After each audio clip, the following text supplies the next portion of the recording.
Today, I want to talk about something that's a little hard to talk about, but it's absolutely necessary. We're going to discuss dating after divorce and finding real love in a world that is increasingly hostile towards women, and how you are going to protect yourself and also remain open to the possibility of a healthy, loving relationship.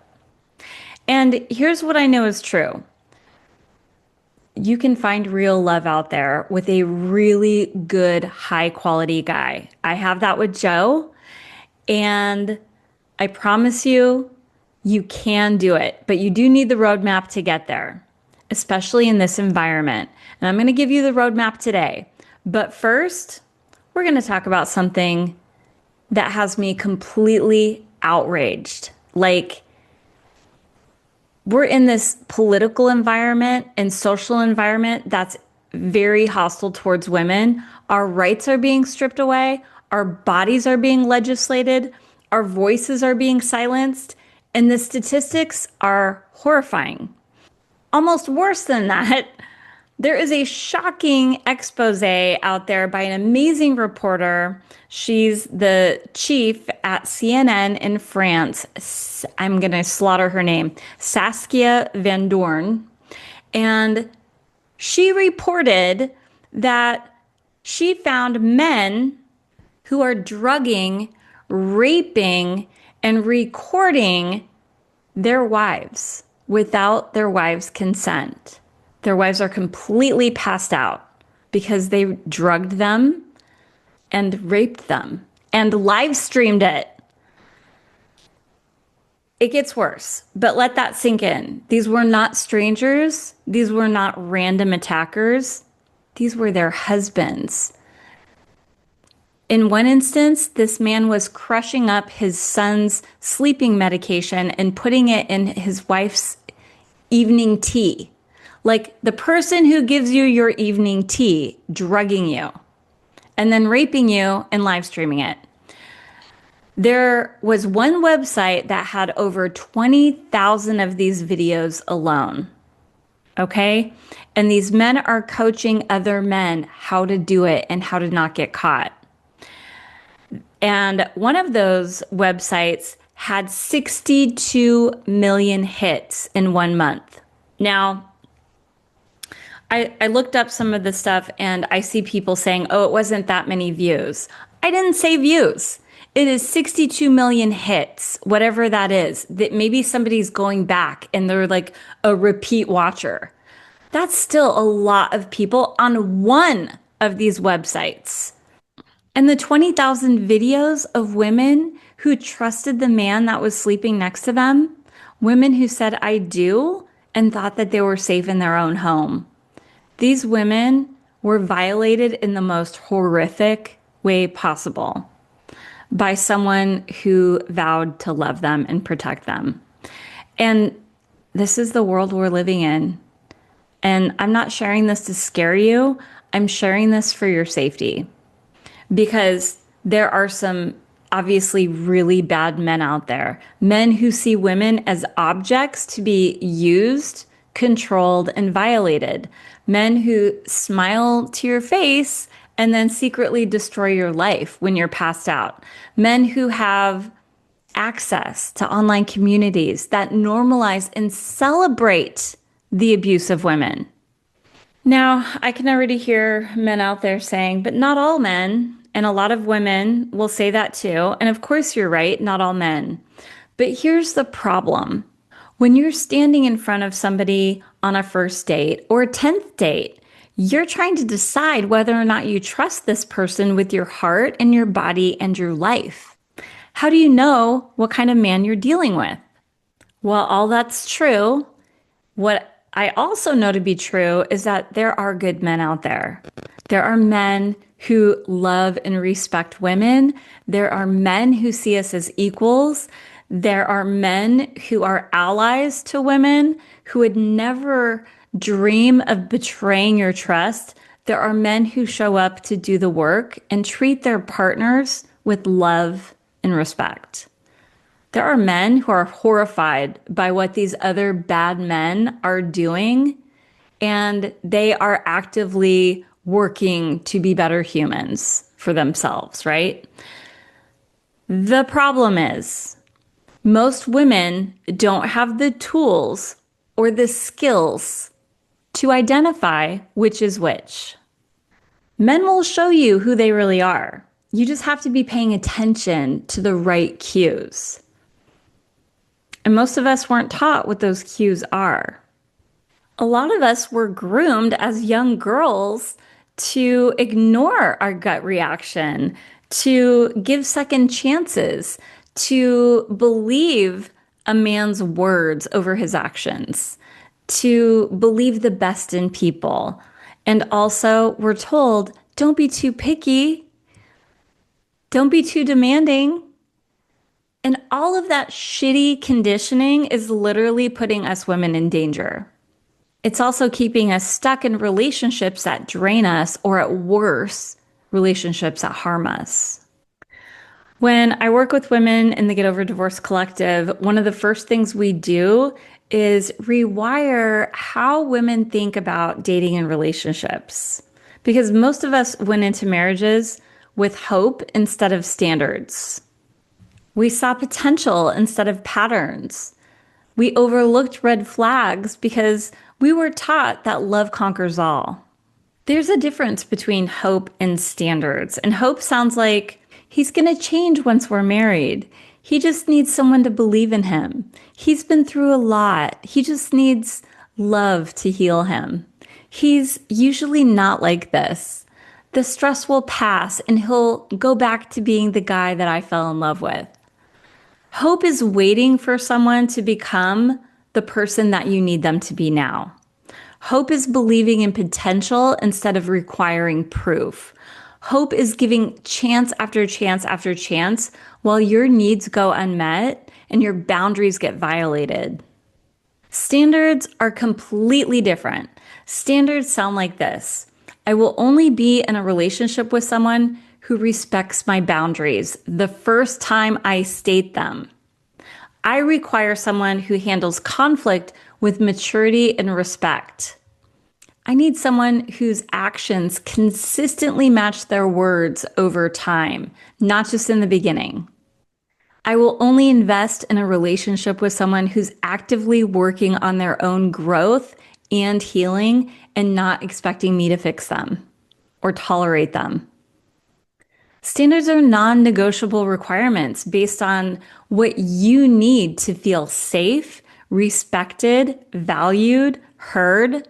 Standards are about paying attention to patterns of behavior and not isolated incidences or promises. And having standards means you're willing to walk away from anyone who doesn't meet them, no matter how much chemistry you have or how much you wish they were different. Now, let's talk about how men show you who they are, because this is critical. Men communicate their character through their behavior, especially when they think no one's watching or when things don't go their way. Pay attention to how he treats other people, service workers, the waiter, the Uber driver, the customer service representative on the phone. If he's rude, condescending, or disrespectful to people that he considers to be beneath him, then that's who he is. He's just on his best behavior with you right now because he wants something from you. And pay attention to how he talks about his ex. If every ex was crazy, and if he takes zero responsibility for how the relationship ended, or if he speaks about women with contempt, then believe him. That's how he will eventually talk about you. That is like a huge red flag. Run. Pay attention to how he handles hearing the word no. Does he respect you immediately, or does he push, cajole, guilt trip, or manipulate? Because a man who can't handle a small no about where to have dinner, he's not gonna be able to handle the big no's with grace either. And pay attention to his relationships with his family members. Is he close with his parents, his siblings? How about his kids? Do they call him? Not whether he loves them, But whether or not he's hearing from them will give you an idea if those kids feel that their own thoughts, needs, and autonomy is being respected. If he never hears from his kids, then he probably doesn't treat them with respect and he won't respect you either. And pay attention to what he does when he's angry or frustrated or things don't go his way. Does he know how to regulate his emotions like an adult, or does he explode and sulk and give you the silent treatment or blame somebody else for his problems? Because those patterns will only intensify over time. And very importantly, pay attention to how quickly he's trying to move on your relationship. Because love bombing or moving super fast, declaring intense feelings really early, and pushing for commitment before you've even had time to actually know each other, these are not signs of a great love story. These are glaring red flags. Healthy relationships build slowly with consistent behavior over time. So, what does healthy look like? What does healthy masculine energy actually look like? What should you be looking for? A healthy man is consistent. His behavior doesn't drastically change based on his mood or whether he's gotten what he wants from you. He shows up the same way on date 20 as he does on date 1. A healthy man respects your boundaries without you having to defend, explain, or justify them. If you say, I'm not comfortable with that, then he should say, okay, no problem. End of discussion. No pouting, no pressure, no making you feel bad about it. A healthy man takes responsibility for his part in conflicts and past relationship failures. He can tell you what he learned from his past divorce about himself and what he's working on with himself. He doesn't position himself like the victim of every woman that's been in his life. And a healthy man has a life outside of you. He has friends who want to hang out with him. He has hobbies. He has interests. He has goals. He's not trying to make you his entire world because that's suffocating and very unhealthy. And a healthy man is doing his own work. He's in therapy. He's reading. He's actively working on becoming a better human. He's not looking at you to heal him or complete him. He's already whole and he's looking for a partner, not a mother to do his dishes and his laundry or a therapist to fix him. A healthy man supports your growth and independence. He's not threatened by your success or your friendships or your goals or your hobbies. He celebrates them. He wants you to be fully yourself, not a smaller version of yourself that makes him comfortable. All right, so how do you do this? How do you vet for character and not just chemistry? How do you protect yourself while also staying open for love? First, you do your own work. You can't attract healthy if you're not healthy. You can't recognize green flags if you haven't healed the wounds that were attracted to the red flags. This means going to therapy, working with a coach, doing the deep inner work of understanding your patterns, your triggers, your attachment styles, and understanding why you chose the man that you were with before. Second, you get crystal clear on your standards, not a wish list of tall, dark, and handsome and a man who works in finance, but instead a list of character requirements and deal breakers. Like, get really clear on what respect looks like in action. What does emotional maturity look like? What does healthy conflict resolution look like? Get really specific. And third, you date intentionally. You give yourself time to see patterns, not just snapshots. You pay attention to their behavior over time. You introduce challenges. You say no to sex too soon. You have disagreements, maybe, and speak up for yourself because that's where his real character is going to show up. And fourth, you trust your intuition. If something feels off, it's off. Stop trying to find a way to explain it. Stop giving him the benefit of the doubt. Stop waiting for more evidence. Your gut is giving information. Listen to it. Okay, fifth, this one's really important. You need to be willing to walk away. This is the hardest and most important part, but you have to be willing to end things with someone who is not meeting your standards. Even if you have chemistry, even if you invested time, even if you really want it to work and you don't want to be alone. Because staying with someone who isn't right for you is blocking the path for someone who is. Now, I get it. Some of you are saying, but how? How do I work on myself? How do I figure out my own patterns? How do I trust myself again after I got it so wrong before? This is where coaching becomes absolutely invaluable.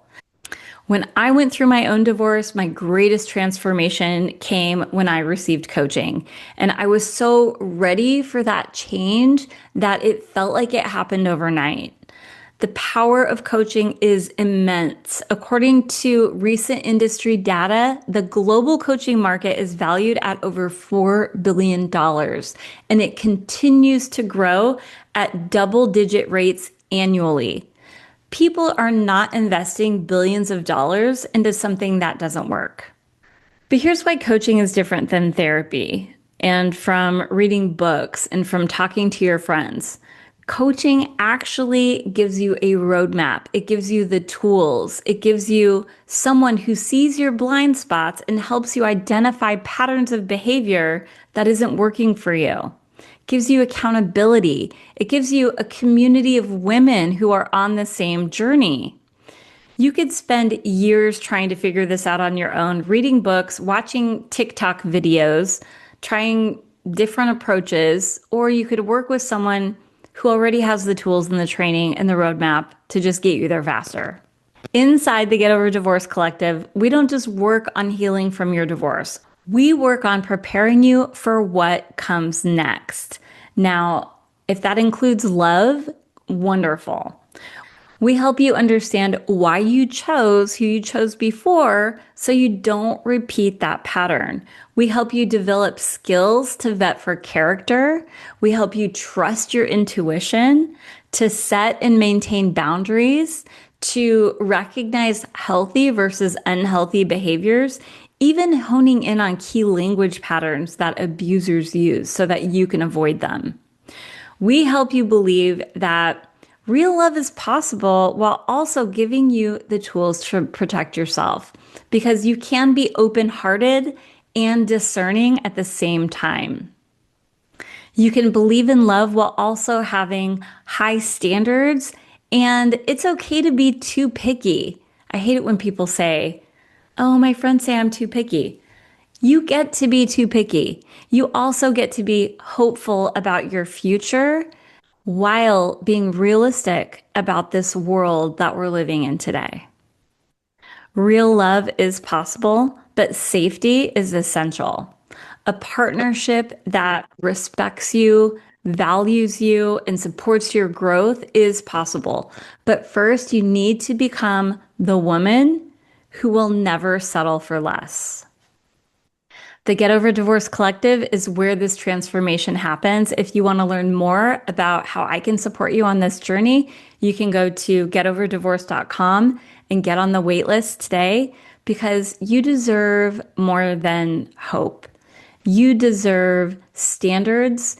You deserve a pathway to the love that you want in your life. And you deserve a partner that shows up consistently, respects your boundaries, takes responsibility, and treats you like the valuable, amazing person that you are. And with the right tools and support, you can exactly have that. Okay, that's it for today. Now go do something that protects your peace and honors your worth. Have a fantastic day. Bye.